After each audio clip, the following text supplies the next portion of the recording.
Assalamualaikum warahmatullahi.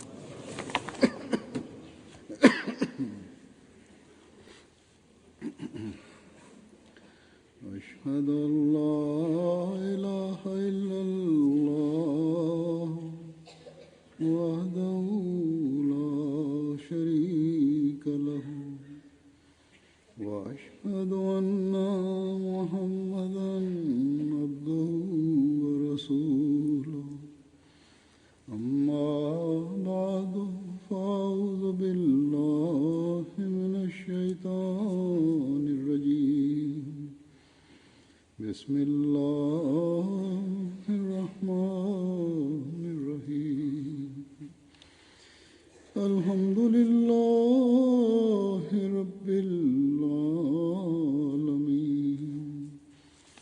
الرحمن الرحيم مالك يوم الدين إياك نعبد وإياك نستعين اهدنا الصراط المستقيم صراط الذين أنعمت عليهم غير المغضوب عليهم ولا الضالين.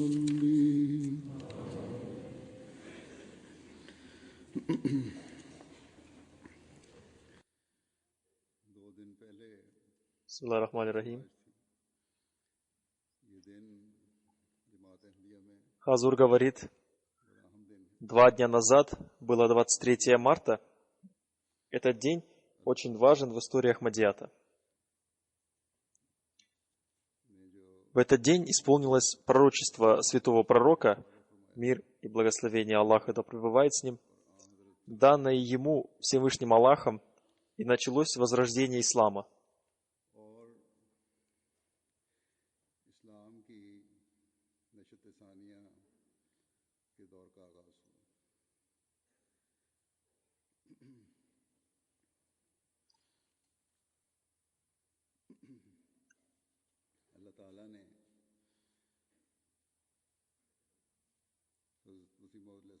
В этот день Всевышний Аллах повелел ему объявить о том, что он является обетованным Мессией и имамом Махди, мир ему.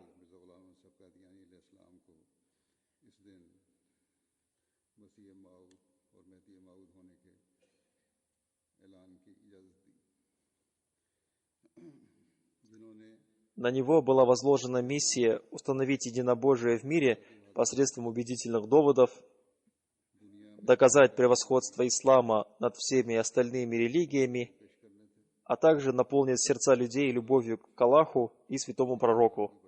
Мир и благословение Аллаха да пребывает с ним.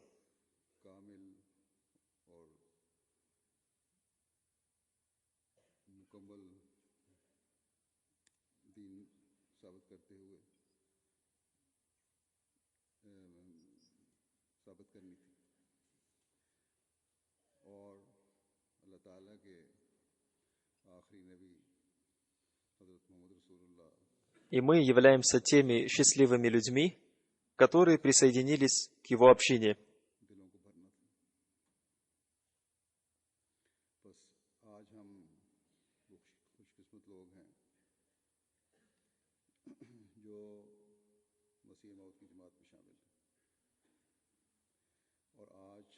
Учитывая важность этого дня, ахмадийские общины по всему миру отметили День обетованного Мессии мир ему, на котором были прочитаны доклады о цели пришествия обетованного Мессии мир ему и о важности этого дня.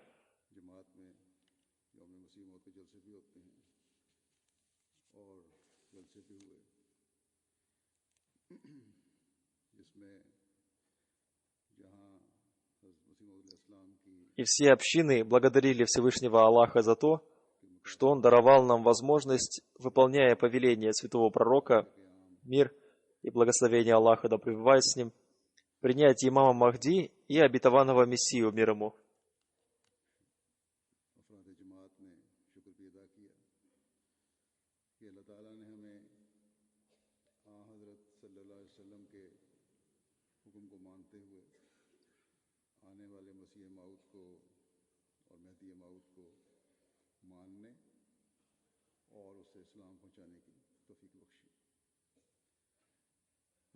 Одним словом, этот день является для нас днем радости и благодарности, и также этот день напоминает нам о наших обязанностях.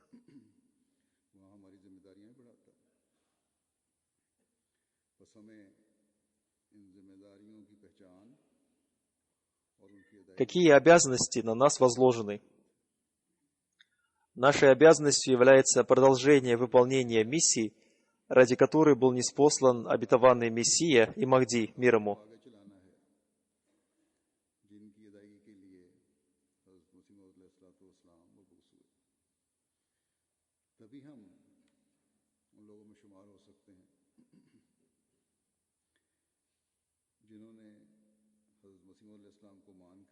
Если мы будем это делать, то мы будем причислены к тем людям, которые помогали ему создать новую землю и новое небо. Для того, чтобы понять, какие обязанности на нас были возложены, нам следует изучать его Писание. Обетованный Мессия, мир ему, рассказывая в одном месте о цели своего пришествия, изрекает: «Дело, ради которого Всевышний Аллах ниспослал меня, состоит в том, чтобы удалить ту отчужденность, которая возникла между Богом и Его творением. И я был ниспослан для того, чтобы снова установить в мире любовь и искренность. И второе дело, которое я должен сделать, это заложить основы примирения, закончить религиозные войны для проявления истины и явить те религиозные истины, которые были скрыты от глаз мира. Я должен показать образец духовности, которая была скрыта под мраками эгоизма.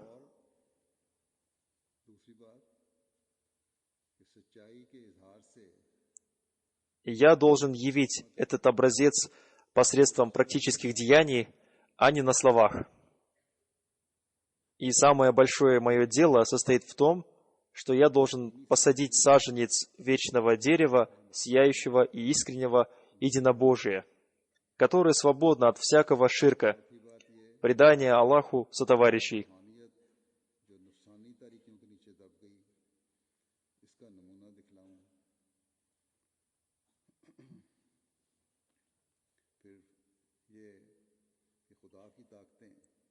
И это все произойдет не благодаря моей силе, а посредством силы Бога, который является Богом земли и небес.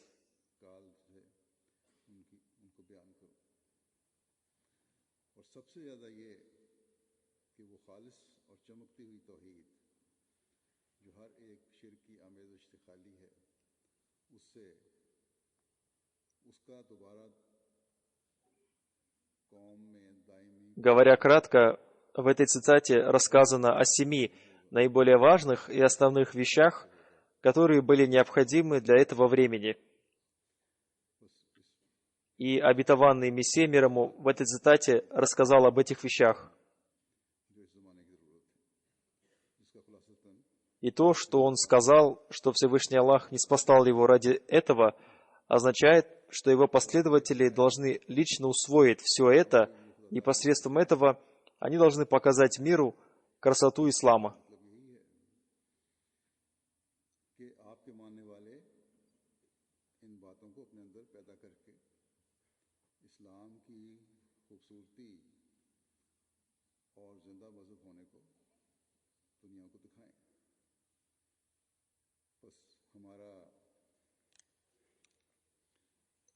Самой первой нашей обязанностью является создание связи с Богом и укрепление ее.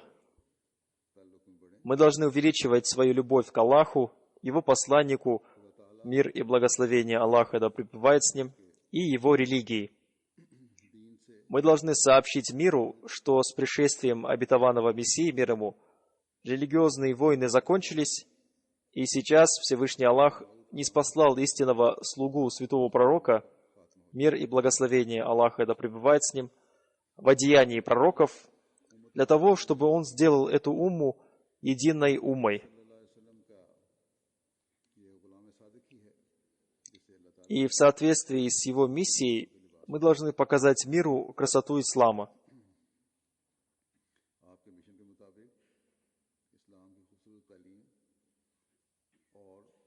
Мы должны показать образцы этого учения посредством своих практических деяний. Также мы должны показать образцы своей духовности. И также мы должны удалить корость из своей души.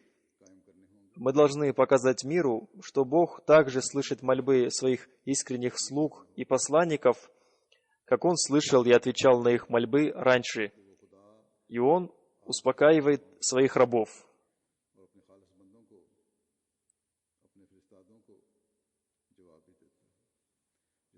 Мы должны сообщить миру, что Всевышний Аллах един и вечен, и кроме Него все сущее погибнет.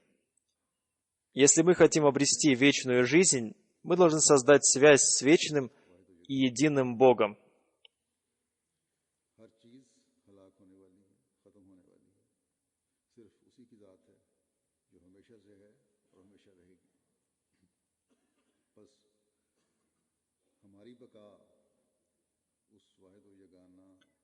Когда мы 23 марта отмечаем День обетованного Мессии, мир ему, мы должны проанализировать себя, создали мы в себе те качества, ради создания которых был ниспослан обетованный Мессия, мир ему, и стремились ли мы к духовному преобразованию себя или нет. Обетованный Мессия, мир ему, во многих местах своих писаний рассказал о цели своего пришествия.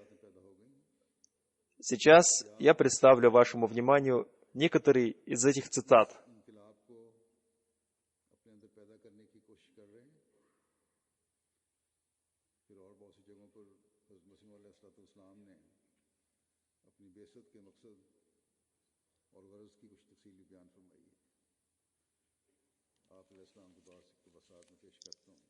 Обетованный Мессия, мир ему, изрекает: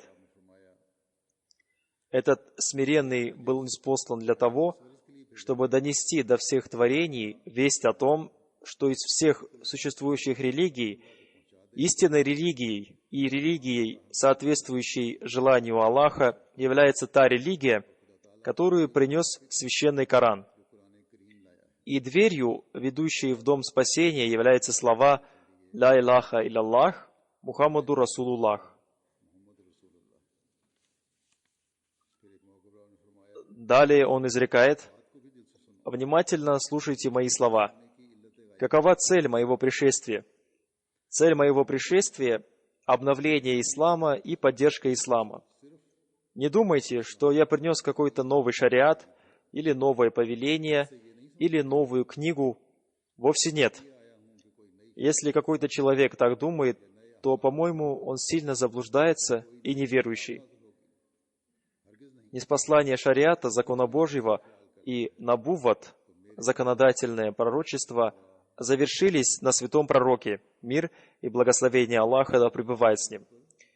И сейчас невозможен приход никакого нового шариата, закона Божьего. Священный Коран является печатью Писаний, и в нем невозможно удаление или добавление ни одной точки. Но правдой является то, что изобильное благословение святого пророка, мир и благословение Аллаха да пребывает с ним, и плоды учения и наставления священного Корана не закончились, и они свежи в каждую эпоху. И сейчас Всевышний Аллах воздвиг меня, чтобы я стал свидетельством этого благословения и изобилия милости святого пророка. Мир и благословение Аллаха да пребывает с ним. Современное состояние ислама ни для кого не является тайной. И все признали, что мусульмане погрузились во всякого рода слабости и недостатки. И они деградируют во всех аспектах. Их сердца не подтверждают их слова. Ислам стал сиротой. И в такой ситуации Всевышний Аллах ниспослал меня, чтобы я заботился о них и оказал им поддержку. и Он не спаслал меня согласно своему обещанию, поскольку Он изрек: воистину, это мы не спаслали напоминание, и воистину мы хранители Его. Хазур поясняет, то есть Всевышний Аллах взял на себя обязанность охранять это напоминание и распространять учение Священного Корана. И ради этого Он не спаслал обетованного Мессию мир ему. Если бы в это время исламу не была оказана помощь и поддержка, то в какое бы время они были оказаны? В XIV веке по хиджре положение ислама стало подобно тому положению, в котором он находился во время битвы при Бадре.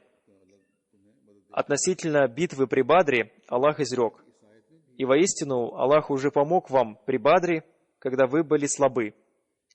Этот аят содержит в себе пророчество о том, что когда ислам в XIV веке по хиджре станет бессильным и слабым, то Всевышний Аллах, согласно своему обещанию, окажет исламу свою помощь и поддержку. В таком случае, почему вы удивлены, что Он оказал исламу свою помощь? Я не сожалею о том, что меня называют даджалем и лжецом, и что в отношении меня сказано много лжи. Потому что то, что произошло с предыдущими пророками, обязательно должно было произойти и со мной. И меня тоже коснулась часть этого давнего обычая. Рассказывая в одном месте о цели своего пришествия, обетованный Мессия мир ему изрек: «Есть две цели моего пришествия. Они следующие: установить в мире подлинную богобоязненность и святость, и сделать так, чтобы мусульмане стали такими истинными мусульманами, которыми их желает видеть Всевышний Аллах. И также разрушить крест ложных верований христиан, чтобы их сфабрикованный Бог не стал виден никому, и мир совсем забыл о нем и поклонялся одному Богу». Зная об этих целях моего пришествия, почему люди противостоят мне? Они должны помнить, что дело, которое сопровождается лицемерием и грязной мирской жизнью, гибнет от своего собственного яда. Разве лжец может преуспеть? Воистину, Аллах не наставляет того, кто приступает пределы и весьма лжив. Для гибели лжеца достаточно его лжи. Но то дело, которое совершается ради проявления величия Всевышнего Аллаха и ради проявления благословения Его посланника, мир и благословение Аллаха да пребывает с ним, охраняют ангелы. И кто может уничтожить тот саженец, который посажен дланью Аллаха и который охраняют ангелы? Если бы мое дело было подобно торговой лавке, то оно давно бы было уничтожено.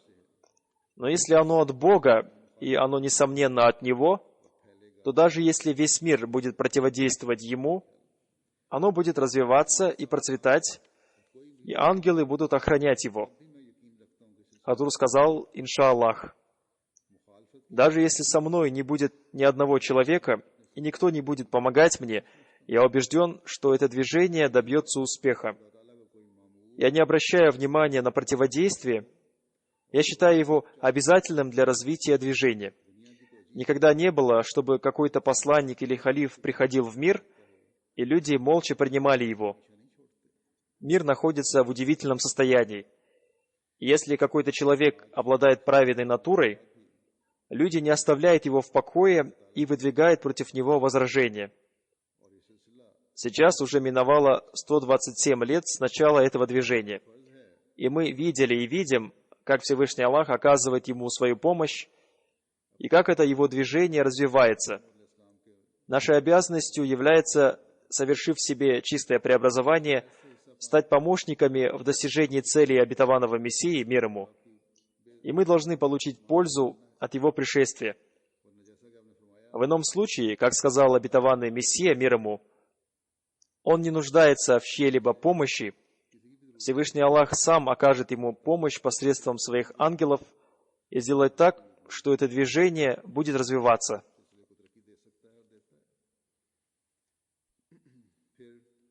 Затем, рассказывая о цели своего пришествия в другом месте, обетованный Мессия мир ему изрекает: Всевышний Аллах послал меня с целью явить миру эти скрытые сокровища.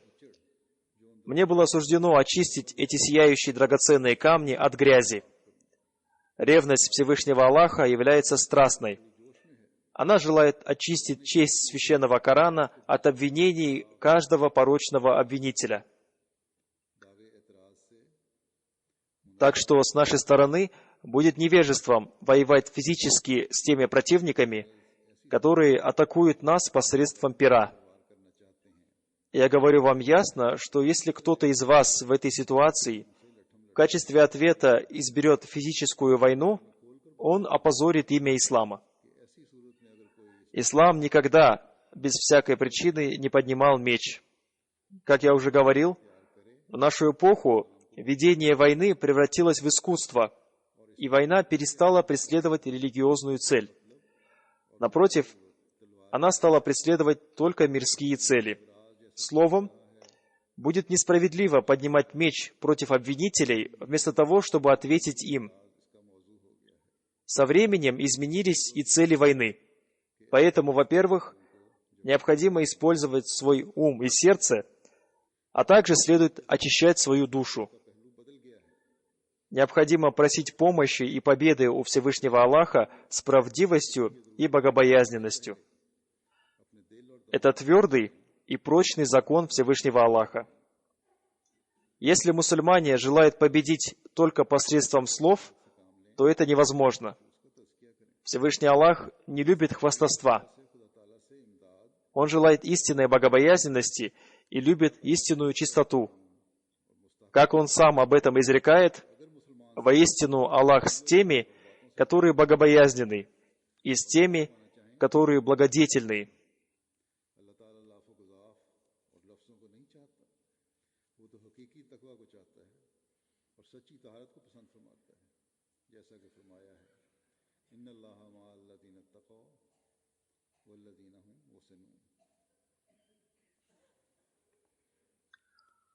Таким образом, мы должны создать в себе эту богобоязненность, чтобы показать миру прекрасное учение ислама.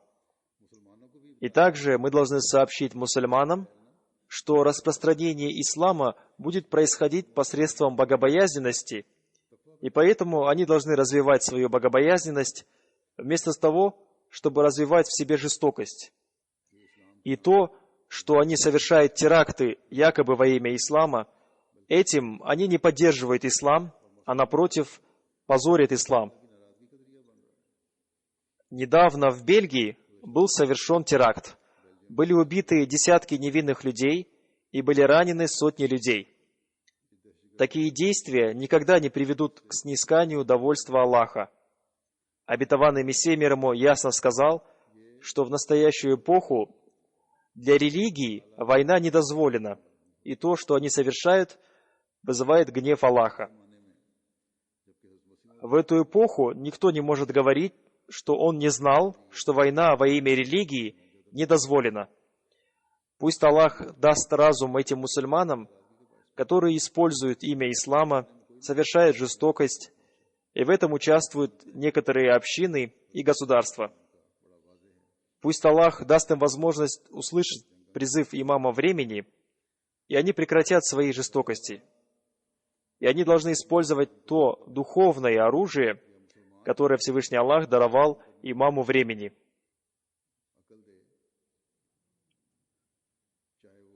В одном месте обетованный Мессия мир ему изрекает: «Вам следует понять, что сейчас не нужен меч, а нужно перо. Наши противники зародили против ислама многие сомнения, и они атакуют ислам посредством науки и обмана.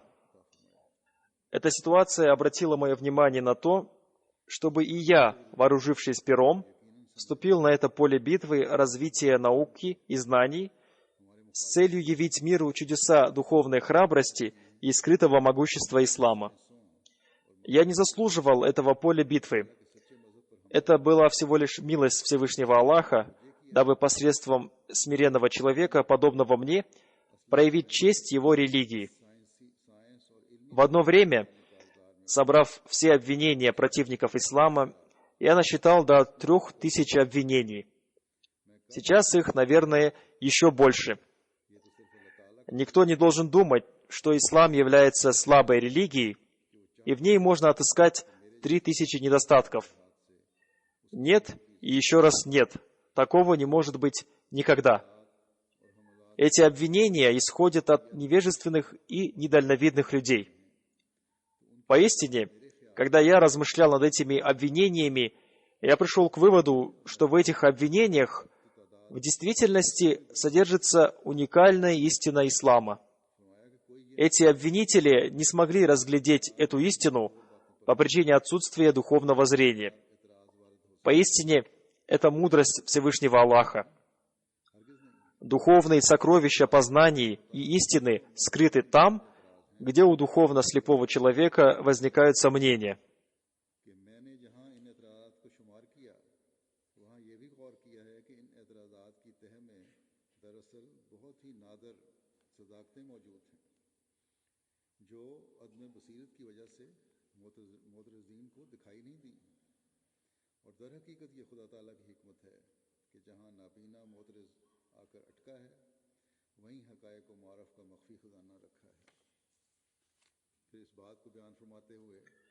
Затем обетованный Мессия мир ему изрекает: «Они стучат в этот барабан, вещащий на их шее. Но до каких пор можно говорить об их верованиях? Истина в исламе. Всевышний Аллах не спаслал меня с той целью, чтобы я показал тем, кто ищет истину, свет, исходящий от ислама. Истина заключается в том, что Бог существует, но Он един. Моя вера заключается в том, что единобожие было бы утверждено даже в том случае, если бы в мире не существовало Евангелия, Священного Корана и других пророческих свитков, ибо оно выгравировано в самой природе человека. Считать, что у Бога есть Сын, равносильно тому, что Бог смертен, ибо Сын рождается в память о своем Отце. Если считать, что Мессия – Сын Бога, то возникает вопрос, разве Бог может умереть? В общем, христиане в своих верованиях не проявили уважения ни к Богу, ни к способностям человека. Они признали то, что не сопровождается небесным светом. Нет ни одного христианина, который был бы способен явить знамение посредством тех признаков, которыми обладают верующие. Такое достоинство и честь присущи только исламу. В каждую эпоху ислам сопровождает убедительные знамения. Всевышний Аллах и в эту эпоху не оставил ислам без знамений. Всевышний Аллах ради этого не спаслал меня. Он не спаслал меня ради того, чтобы явить знамения, которые являются особенностью ислама, ради того, чтобы проявить истинность ислама для всего мира. Благословен тот, кто ради обретения этой истины примкнет ко мне с покорным сердцем. Благословен тот, кто видит и принимает истину». Затем обетованный Мессия мир ему опровергает верование мусульман о том, что Иисус мир ему живым вознесся на небо и говорит: «Всевышний Аллах не спаслал меня для того, чтобы я с корнем вырвал это верование». Хазур поясняет, это верование христиане распространили среди мусульман. Говоря о том, что Хазрата Иису мир ему живым сняли с креста, обетованный Мессия мир ему изрекает: в Священном Коране есть истинные и достоверные знания о том, что Хазрат Иса, мир ему, был живым снят с креста и спасен. Однако очень жаль, что за прошедшие 1000 лет обрушения бедствий на ислам этот вопрос еще больше усугубился, и мусульмане, к великому сожалению, уверовали в то, что Мессия живым был вознесен на небеса, и что Он сойдет с небес ближе к судному дню. Однако в этом 14 веке по хиджре Всевышний Аллах не спаслал меня ради того, чтобы удалить внутренние и внешние ошибки, которые возникли у мусульман, чтобы я явил миру истинность ислама и ответил на те возражения, которые выдвигаются против ислама. чтобы я раскрыл ложную суть других религий, особенно суть религии креста, то есть христианского верования.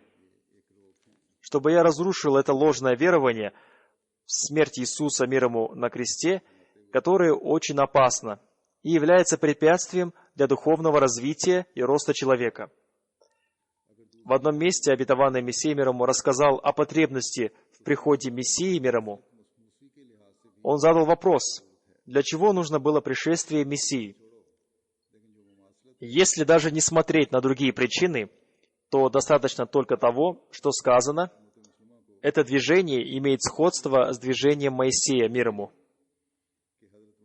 Хазрат Мессия, мир ему, был ниспослан через 14 веков после Моисея, мир ему. А я представляю собой пример отражения Мессии, мир ему. И те люди, которые говорят, что будет ниспослан сам Мессия, мир ему, должны привести какие-то примеры из прошлого. А если они не могут их предоставить, а они, несомненно, не могут их предоставить, то в этом случае почему они говорят то, что они измыслили? Надо остерегаться измышленных вещей, потому что они ведут к пути к гибели. Иудеи попали под гнев Аллаха по той причине, что они отрицали одного посланника. И метафорическое пророчество они приняли буквально. Это была метафора, и поэтому они оказались под гневом Аллаха. Сейчас возникла такая же ситуация. То положение, которое сложилось у иудеев, сейчас сложилось у мусульман. И очень жаль, что в то время, как у мусульман есть пример иудеев, и они 5 раз в день в своих молитвах произносят слова «Гайр аль-Махдуби», не тех, которые вызвали гнев, и все они единогласно признают, что здесь имеется в виду иудеи, я не понимаю, почему они выбрали этот путь. Эти два дела одинаковы, и по одному делу решение уже вынес один посланник. Почему они поступают против решения Мессии и желают, чтобы он сам спустился с неба? Однако Мессия и Иисус, мир ему, сам вынес решение относительно Илии и доказал, что второе пришествие происходит в виде отражения, и Илия пришел в образе Яхьи. У мусульман есть этот пример, но они не удовлетворяются этим и ждут, когда Иисус спустится с неба.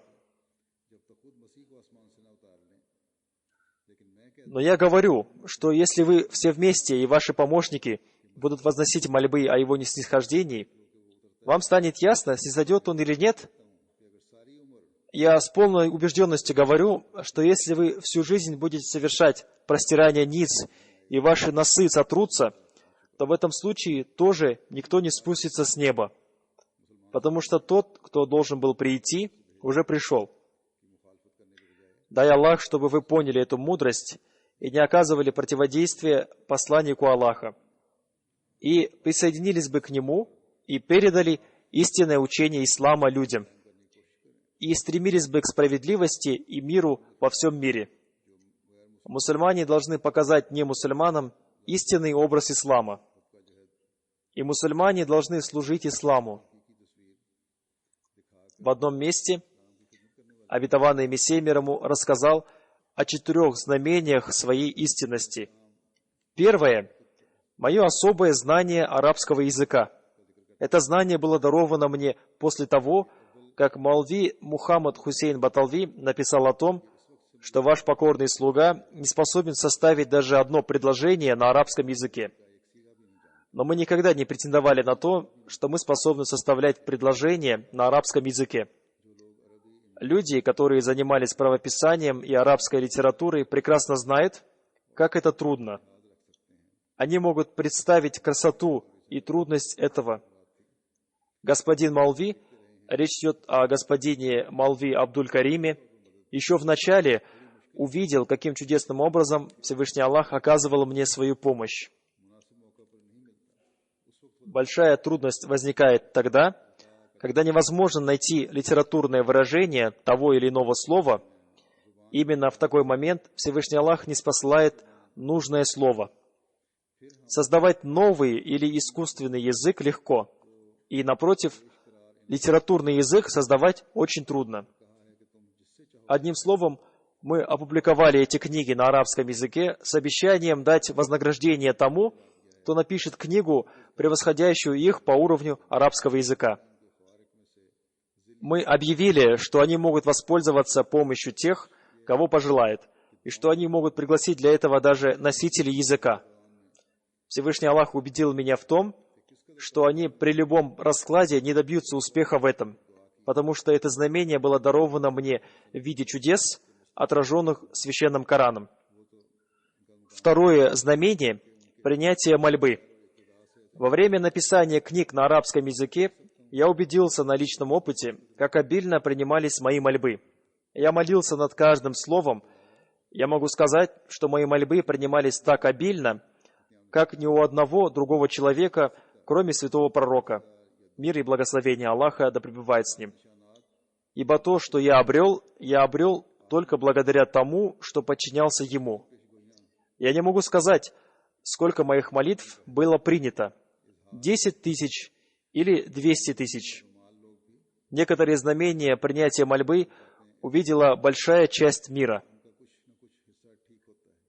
Третье знамение – знамение пророчества, то есть проявление скрытых вещей. Некоторые астрологи и гадатели угадывают об исполнении некоторых событий. Некоторые части их предсказаний сбываются. Также из истории мы узнаем, что во времена святого пророка, мир и благословение Аллаха да пребывает с ним, жили прорицатели, которые предсказывали невидимое. Одним из них был предсказатель по имени Сатих. Но есть существенное отличие между предсказаниями прорицателей из числа гадателей и между предсказаниями пророков и обладателей откровения. Проявление невидимого у обладателей откровения соединяет в себе божественные силы и страх. Так об этом ясно изрекается в Священном Коране, и не открывает он своего сокровенного никому, кроме того, кому он желает из посланников. В этом аяте слово «открывает» соединило в себе величие и силу. Четвертое знамение – знамение глубокого знания Священного Корана. Так как знание Священного Корана не открывается всем, кроме тех, кто очищен, не прикоснется к нему мудрости его никто, кроме очищенных. Я неоднократно предлагал своим противникам вместе со мной дать толкование какой-нибудь суры Священного Корана и затем сравнить эти толкования. Однако никто из них не нашел в себе мужества сделать это. Мухаммад Хусейн сказал, что я не способен составить предложение на арабском языке, но когда мы представили свои книги на арабском языке, они проявили трусость, стали насмехаться и говорить, что эти книги написаны не на арабском языке, а являются винегретом из корнеплодов. Однако в ответ они не смогли написать даже одну страницу и не смогли показать, что они имеют в виду под знанием арабского языка. Одним словом, это и есть те 4 знамения, которые особенным образом были дарованы мне в качестве доказательства моей правдивости.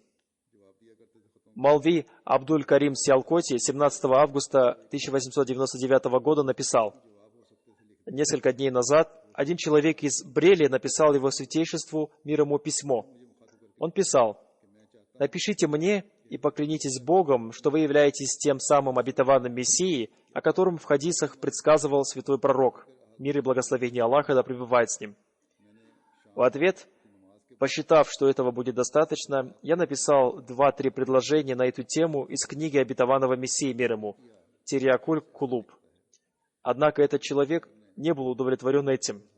И в ответ, обращаясь ко мне, он написал мне следующее: «Я желаю, чтобы господин Мирза поклялся Богом и написал мне собственным пером, что он является тем самым обетованным Мессией, о котором изрекается в Священном Коране и хадисах». После намаза Магриб я положил перо и чернила перед обетованным Мессией, мир ему, и сообщил ему, что некий человек выдвигает такие требования.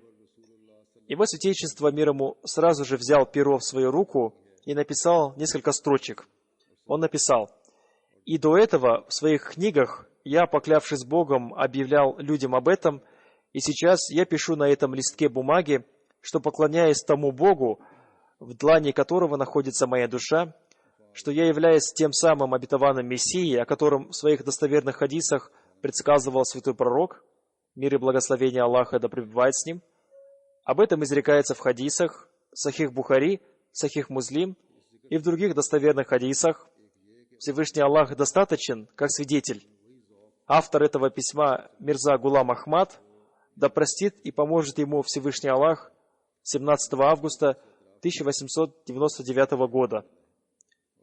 Молви Сахиб говорит: «У меня есть две причины, чтобы сообщить об этом.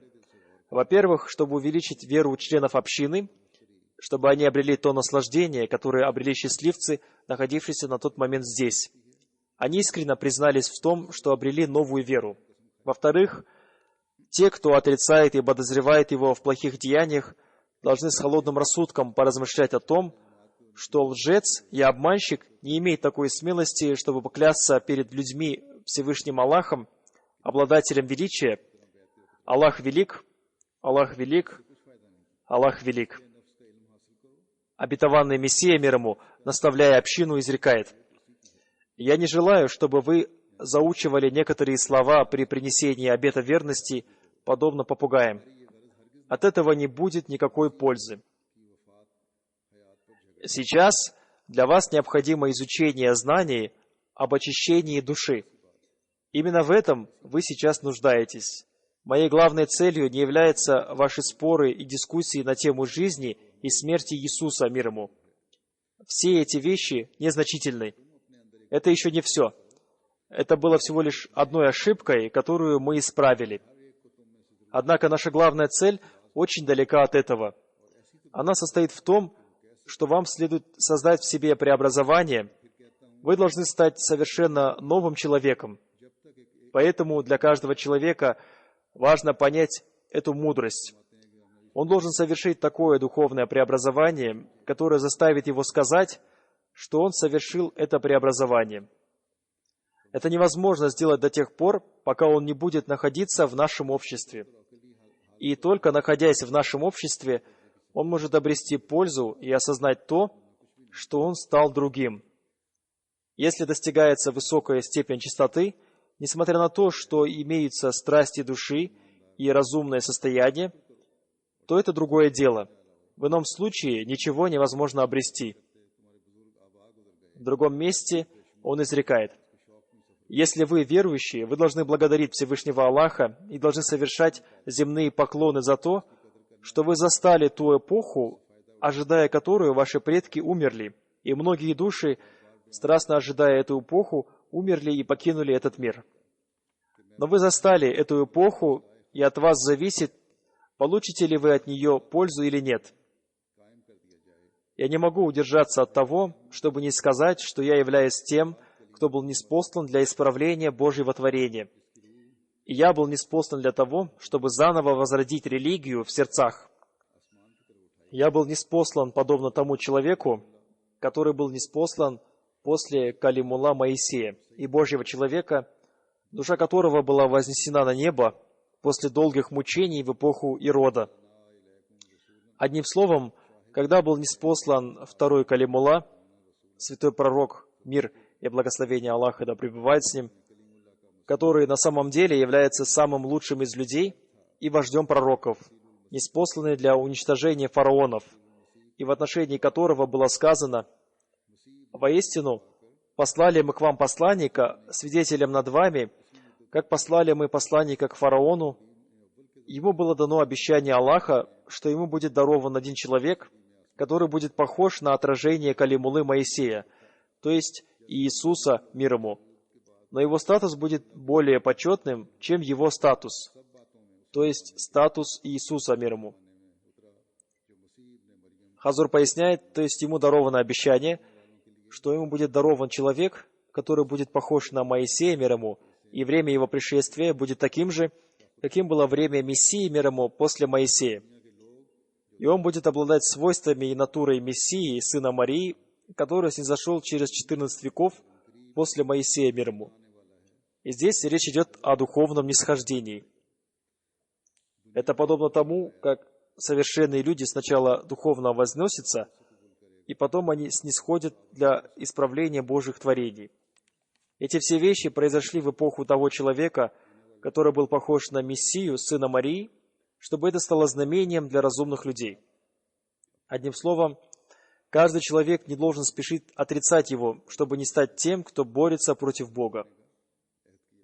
Те люди, которые погружены в старые и мрачные мысли, не примут его, но скоро наступит то время, которое сделает явными их ошибки. В мир пришел предостерегающий, но мир не принял его, а Бог примет его и проявит его истинность посредством сильных потрясений.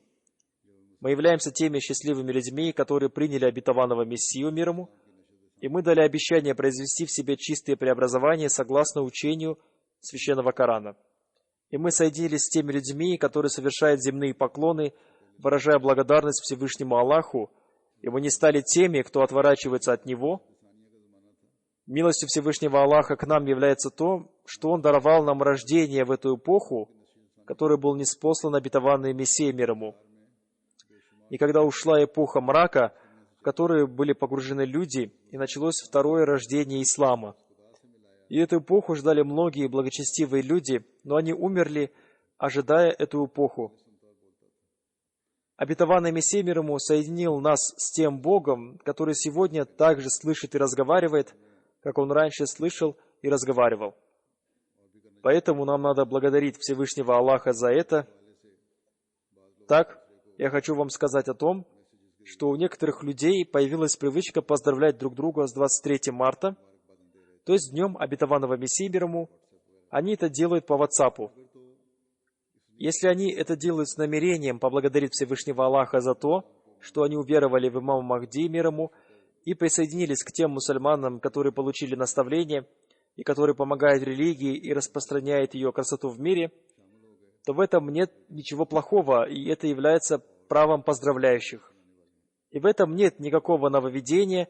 Я очень удивлен тем, что один человек строго написал им, что они совершают нововведение, и таким образом вы погрузитесь в нововведение, как и другие мусульмане. Я очень удивлен этим, потому что, по-моему, этот человек обладает религиозными знаниями и хорошо знает систему общины, и как он может говорить о том, что они совершают нововведение. Другие мусульмане не имеют института халифата, в то время как мусульмане Ахмади имеют его. Если какое-то нововведение возникает среди мусульман Ахмади, то если этот халифат праведный, то он обязательно запретит это нововведение, иншаллах. И не надо выносить свое решение относительно намерений людей, потому что сказано, что деяние оценивается по намерениям. И вполне возможно, что эти люди поздравляли друг друга с добрыми намерениями. Этот человек должен был говорить, находясь за щитом Ахмадийского халифата, и не должен идти впереди халифата. Любой, кто пойдет впереди халифата, споткнется. Помните, что в общине есть единство. И не заставляйте людей поступать согласно вашим личным представлениям. То, что сделали эти люди, не является такой большой ошибкой. Я приведу сейчас вам один пример относительно того, как возникли нововведения среди мусульман. И каково было мнение об этом обетованного Мессии мир ему. Однажды у обетованного Мессии мир ему спросили о намазах казаи умри, то есть о совершении тех намазов, которые вы пропустили за всю свою жизнь. Тех намазах казаи умри, которые люди обычно совершают в Джуматуль-Вида, последнюю пятницу месяца Рамазан. Обетованный Мессия мир ему ответил, что это напрасное дело. Он сказал, что однажды в эпоху Хазрата Али, да будет доволен им Аллах, один человек прочитал намаз в непредназначенное для него время. И у Хазрата Али спросили, почему вы не запрещаете ему это делать? Хазрат Али ответил, я боюсь стать обвиняемым согласно аяту. Думал ли ты о том, кто запрещает молиться слуге нашему, когда он молился? Одним словом, те люди, которые имели право выносить решения, поступали очень осторожно, в то время как этот человек из-за поздравления выносит такую строгую фетву и угрожает, что они получат наказание Аллаха за это. Если он думает, что это нововведение, он должен был написать мне об этом. Если бы халиф времени счел это нововведением, то он запретил бы это посредством системы общины. Пусть Аллах даст нам возможность понять истинную цель пришествия обетованного Мессии мир ему и поступать согласно ей.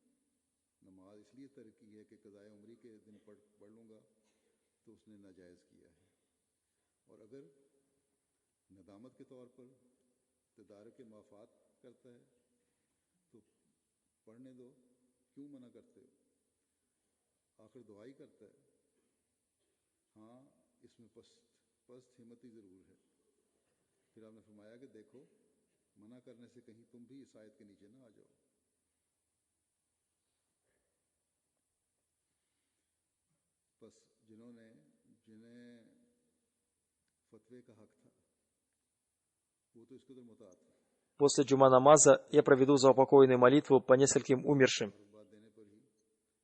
Тела двух из них находятся здесь.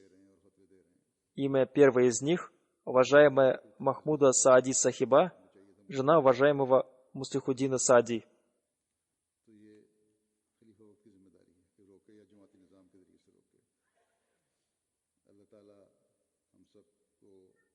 Она умерла в возрасте 94 года. Инна лилляхи ва инна иляйхи роджиун. Покойный Муслихуддин Саади был братом Абдур-Рахима Дар Сахиба, который был имамом лондонской мечети. Он много времени проработал здесь. Муслихуддин Саади Сахиб скончался в 1965 году, и таким образом покойная прожила вдовой 41 год. Один из ее сыновей был помощником личного секретаря третьего халифа, обетованного Мессии, и он тоже уже умер. Еще один из ее сыновей, Джалалуддин Акбар, живет здесь, в Великобритании, и он работает заместителем секретаря отделения по гостеприимству.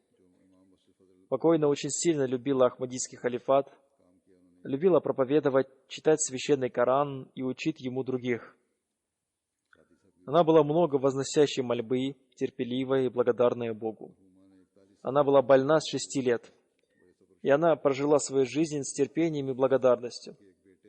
Да возвысит Аллах ее степени в раю и сделает так, чтобы ее потомки поддерживали прочную связь с Ахмадийским халифатом и проявляли искренность.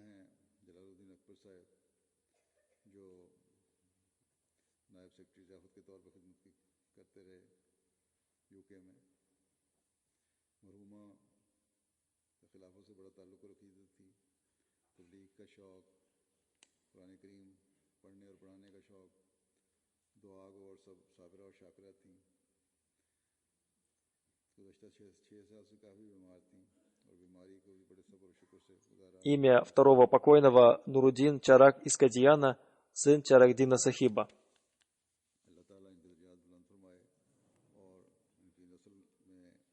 Он скончался от сердечного приступа 15 марта 2016 года в возрасте 45 лет. Инна лилляхи ва инна иляйхи роджиун. Он был родом из Кадияна и в течение 10 лет жил в Великобритании. Он был очень простым человеком.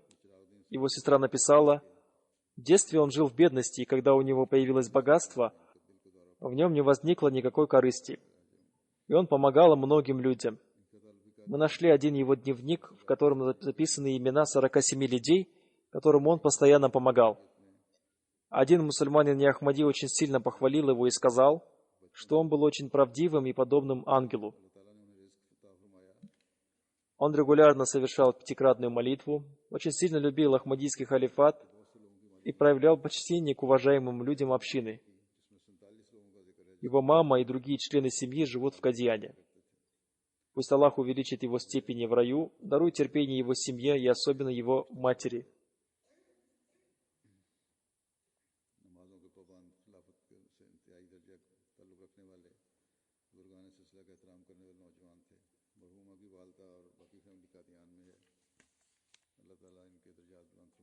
Заупокойная молитва в отсутствии тела покойной будет прочитана по уважаемой Саиде Мубараке Бегам, жене Абдул-Бари Таалук-Дар Сахибу Бенгали. Она умерла 20 марта в возрасте 80 лет. Инна лилляхи ва инна иляйхи роджиун. Перед смертью она некоторое время болела. Она родилась в Бихаре. Ее отец Саид Мусараза жил в Багалпуре, провинции Бихар. Ее отец принял Ахмадият в эпоху второго халифа в возрасте 15 лет. Она вышла замуж за Абдул-Бари Таалук-Дар Сахиба. Потом, после раздела Индии, они переселились в Восточный Пакистан. Абдул-Бари Сахиб принес обет верности в 1946 году в эпоху обетованного реформатора. И потом из Бангладеш они переселились в Рабву. Ее муж 20 лет работал в гомеопатической диспансерии Фазли Умар, который входит в систему Вакфа Джадид. Его сын Абдул-Халик Бенгали очень известен в своем округе. Абдуль-Бари Сахиб послал своих детей и жену из Бангладеш, который в то время назывался Восточный Пакистан, в Рабву для изучения языка урду. В Бангладеш у них были все удобства и были слуги, но он оставил все эти удобства ради воспитания своих детей и переселился в Рабву, и потом они постоянно жили там. Он сделал это для того, чтобы дети изучили язык урду, узнали больше информации об общении и жили возле халифа времени. В этом аспекте он проявил большую жертвенность. Пусть Аллах возвысит его степени в раю, и пусть он даст возможность его детям достичь тех целей, ради которых он проявил большую жертвенность и переселился в Рабву. Иншаллах. Как я уже сказал, после джума намаза я проведу намаз джаназа по этим 3 покойным.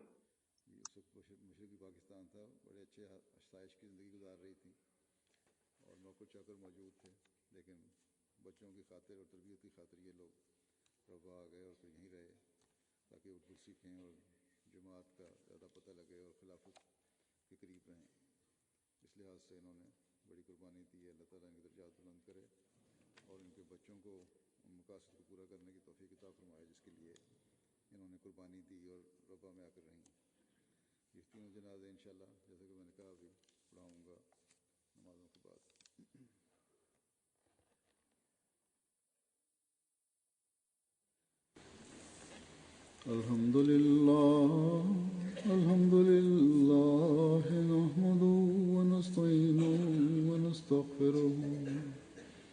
ونؤمن به ونتوكل عليه ونعوذ بالله من شرور أنفسنا ومن سيئات أعمالنا من يهده الله فلا مضل له ومن يضلل فلا هادي له ونشهد أن لا إله إلا الله ونشهد أن محمدا عبده ورسوله عباد الله رحمكم الله إن الله يأمر بالعدل والإحسان وإيتاء ذي القربى وينهى عن الفحشاء والمنكر والبغي يعظكم لعلكم تذكرون اذكروا الله يذكركم وادعوه يستجب لكم ولذكر الله أكبر.